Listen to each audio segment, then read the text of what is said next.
Myself, Anil Parmato, lecturer in Inter Marwari College, Ranchi. Today we will discuss application of valence bond theory.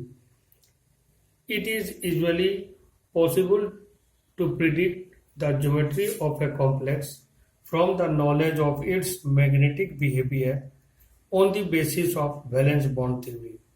First, complex with coordination number 4, depending on nature of orbital involved in hybridization, geometry of the complexes are A. Tetrahedral, B. Square planar.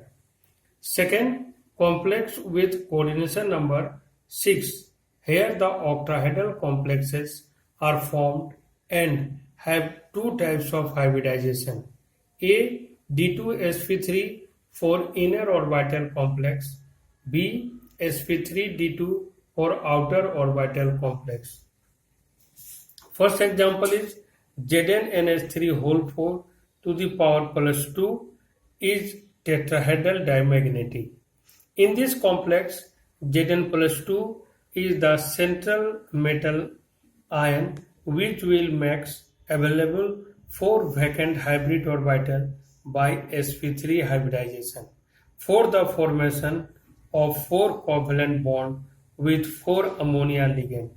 The complex is dimagnetic, which suggests that there is no unpaired electron in this complex. Zn plus 2 here 3d10 Zn plus 2, this is the outermost electronic configuration 3d10 and in excited state this will be 1s and 4p orbital intermix and gives 4 hybrid orbital by sp3 hybridization, and this will be the now second example is FeCN whole 6 to the power minus 4 is inner orbital octahedral dimagnetic.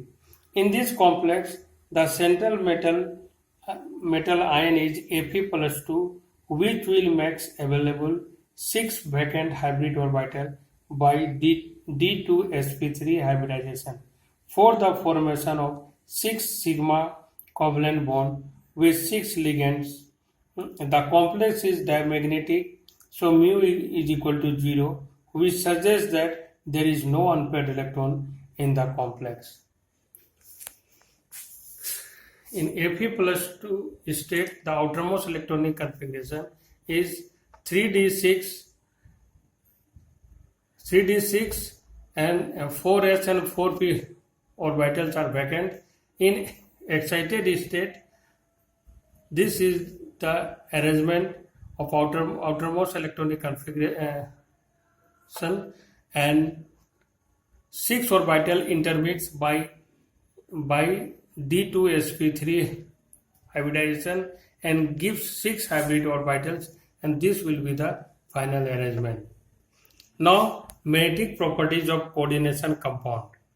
The magnetic moment of coordination compound can be measured by magnetic moment mu is square root n into n plus 2 bm, where n is the number of unpaired electrons in the central metal atom or ion, and bm is the Bohr magneton, is the unit of magnetic moment. Now, limitation of valence bond theory. First is valence bond theory does not give quantitative interpretation of magnetic data. Second, valence bond theory does not explain color of coordination compound. Third, valence bond theory does not give quantitative interpretation of kinetic or thermodynamic stabilities of coordination compounds.